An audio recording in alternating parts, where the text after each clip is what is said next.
Hi, this is Nagendra from ఎన్ఎస్కేప్ channel. ఈరోజు మన టాపిక్ ఒక 500 మందికి పైగా కార్మికులు వాళ్ళ పనిచేస్తున్న కంపెనీ మీద తిరుగుబాటు చేసి రాస్తారోకలు చేస్తున్నారు.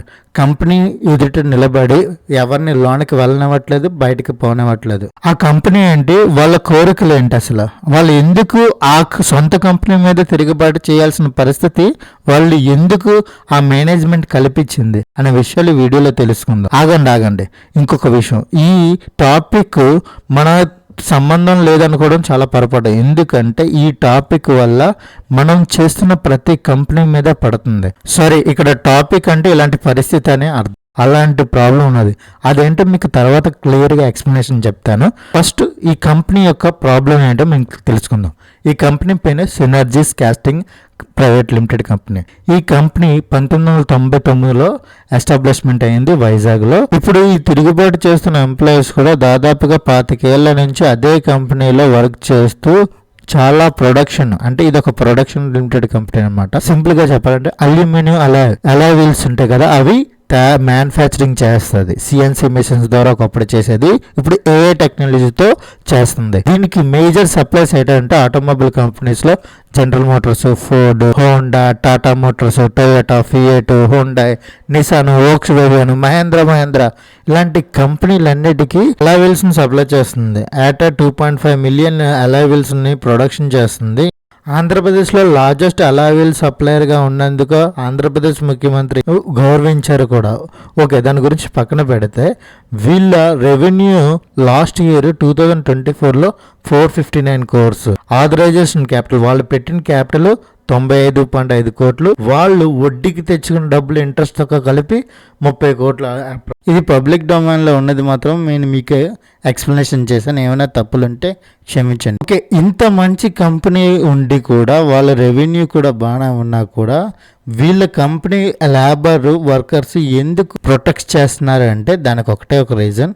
6 నెలల నుంచి జీతాలు ఇవ్వట్లేదు. అసలు సంవత్సరం దగ్గర నుంచి వాళ్ళకి హాఫ్ శాలరీ ఇచ్చారు. సంవత్సరం నుంచి 6 నెలల వరకు, 6 నెలల నుంచి అసలు జీతాలే ఇవ్వట్లేదు. ఇంకో దౌర్భాగ్యమైన పరిస్థితి ఇవ్వట్లేదంటే వీళ్ళు ఈఎస్ఐ పే చేయట్లేదు. వీళ్ళు పిఎఫ్ వీళ్ళ దగ్గర నుంచి కట్ చేసిన అమౌంట్ అండ్ వీళ్ళకి రావాల్సిన నుంచి అమౌంట్ రెండిటి కూడా పిఎఫ్ ఒక సంవత్సరం నుంచి కట్ అవ్వట్లేదు. అది ఎలా ఎందుకు జరిగిందనే విషయం కోసం అడిగితే ఎటువంటి రెస్పాన్స్ లేదు మేనేజ్మెంట్ దగ్గర నుంచి.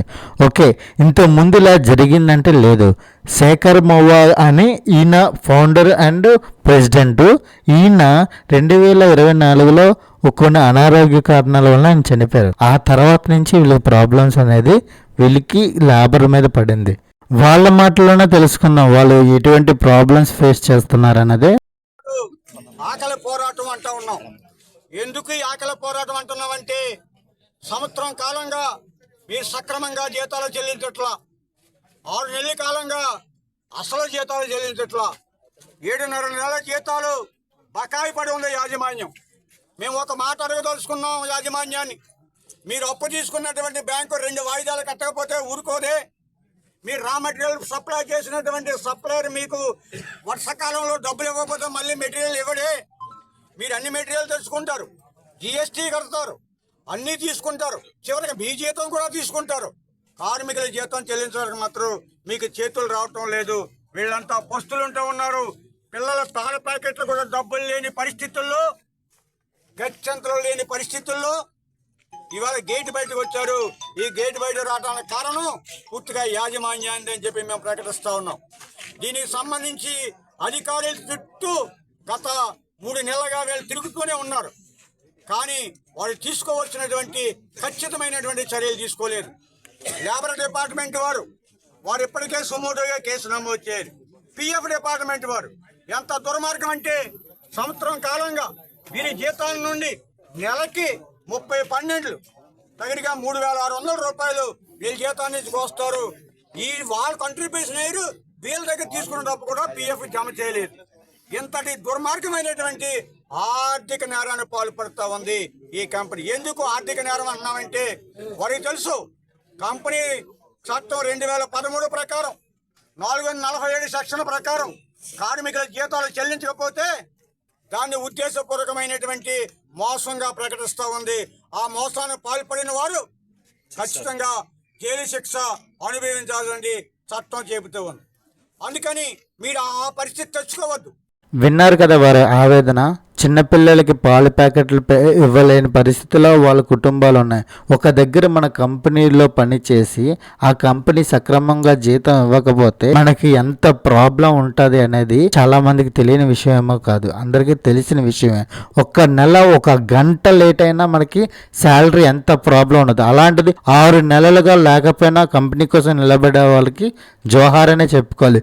వాళ్ళ కోసమైనా మీరు ఈ వీడియోని చాలా మందికి రీచ్ చేయమని, వాళ్ళని ప్రెజర్ పెట్టేటట్టు ఏదైనా చేయమని నా విన్నపం అన్నమాట. వాళ్ళ శాలరీలు, బోనస్, వాళ్ళకి రావాల్సిన ప్రతిదీ రావాలి. మెయిన్గా పిఎఫ్ డబ్బులు కూడా కట్ చేయాల్సిన పరిస్థితి ఆ కంపెనీ దిగజారిందంటే ఎంత మూర్ఖత్వంగా ఉన్నదన్నది మీ ఊహకే వదిలేస్తున్నాను. ఈ వీడియో చూసిన వాళ్ళు చాలా మందికి ఒక డౌట్ రావచ్చు, ఇది ఎక్కడో వైజాగ్ దువ్వాడలో ఉన్న సిరంజిస్ కంపెనీలో ఇలాంటి ప్రాబ్లం ఉన్నది, మనకేంటని మనం అనుకోవద్దు. ఎందుకంటే ఇలాంటి ప్రాబ్లం మన కంపెనీకి కూడా వచ్చే ఛాన్స్ ఉంటుంది. ప్రభుత్వం శిక్షించాలి, లేదు కాదు, మనకి న్యాయం జరిగేటట్టు వీళ్ళు పోరాటం చేస్తున్నారు. ఇలాంటి తప్పు జరగకుండా ఉండేటట్టు కూడా ప్రతి ఒక్కరిలో ఒక అవగాహన కూడా ఉండాలి. దానికోసం ఈ వీడియో వైరల్ అవ్వాలి. ఈ కంపెనీలో పోరాటం చేస్తున్న చివరి వ్యక్తి చివరి రూపాయి వచ్చే వరకు ప్రతి ఒక్కరూ ఏదో ఒక విధంగా సహాయం పడేటట్టు మీరే వైరల్ చేయడం, లేకపోతే ఎవరికైనా షేర్ చేసి వాళ్ళకి హెల్ప్ చేసేటట్టు ఏదైనా చేయాలి అనేది నా ఉద్దేశం. ఇలాంటిది ఇండియాలో జరిగే ఛాన్స్ ఇంకొక కంపెనీకి రాకూడదు. కొంతమంది పోరాడుకునే సిచ్యువేషన్ ఏర్పడకూడదు. వాళ్ళు సక్రమంగా పనిచేయాలి, సక్రమంగా ప్రొడక్షన్ రావాలి, సక్రమంగా జీడిపి తేవాలి, సక్రమంగా మన 5 ట్రిలియన్ వైపు అడుగులు వేయాలి ఇండియా. ఈ వీడియో ఎంతవరకు చూసినందుకు ధన్యవాదాలు. మీరు ఈ సిచ్యువేషన్ మీద ఏదైనా కామెంట్ రూపంలో కానీ షేర్ రూపంలో కానీ చేయాలని నా అభ్యర్థన. This is Nagendra from N S cube channel. Please subscribe my channel. Thank you for watching.